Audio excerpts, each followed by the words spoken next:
झारखंड के मेदिनीनगर में मरने के बाद भी मोक्ष के लिए पानी का इंतजार करना पड़ रहा है।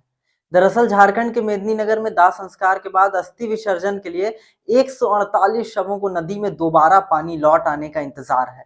झारखंड में मानसून ने भले ही दस्तक दे दी है, लेकिन नदी में पानी भरने के लिए अभी इंतजार करना होगा।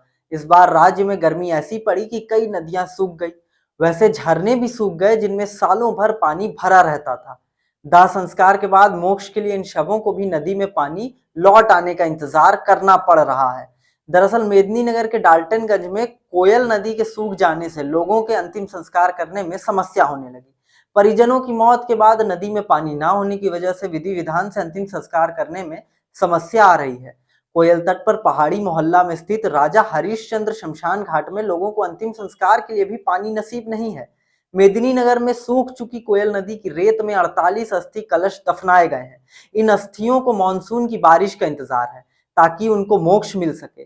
कोयल नदी इस वर्ष अप्रैल के शुरुआती सप्ताह में ही सूख गई थी। नदी किनारे स्थित पहाड़ी मोहल्ला शमशान घाट में अप्रैल से अब तक 48 शवों का दाह संस्कार किया गया, लेकिन अस्थियां नहीं बहाई जा सकी। दाह संस्कार के बाद बची चिता की राख को भी इकट्ठा कर रखा गया है ताकि बारिश के बाद उन्हें बहाया जा सके। मार्च के अंतिम सप्ताह से जून के दूसरे सप्ताह तक 148 शवों का अंतिम संस्कार पहाड़ी मोहल्ला स्थित शमशान घाट पर हुआ। वहीं मरने के बाद भी मोक्ष के लिए बारिश का इंतजार करना पड़ा। अब सवाल यह है कि झारखंड में यह स्थिति हुई कैसी?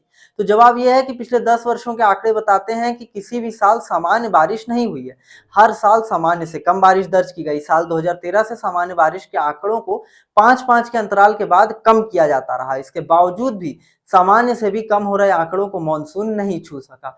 अब ऐसे में इस वर्ष मानसून कितनी होती है ये आने वाले समय में पता चलेगा और मोक्ष का इंतजार अभी फिलहाल लोग कर रहे हैं। और ऐसे ही तमाम अपडेट्स के लिए जुड़े रहे हमारे साथ। अपनी राय कमेंट में रखें और वीडियो को शेयर जरूर करें।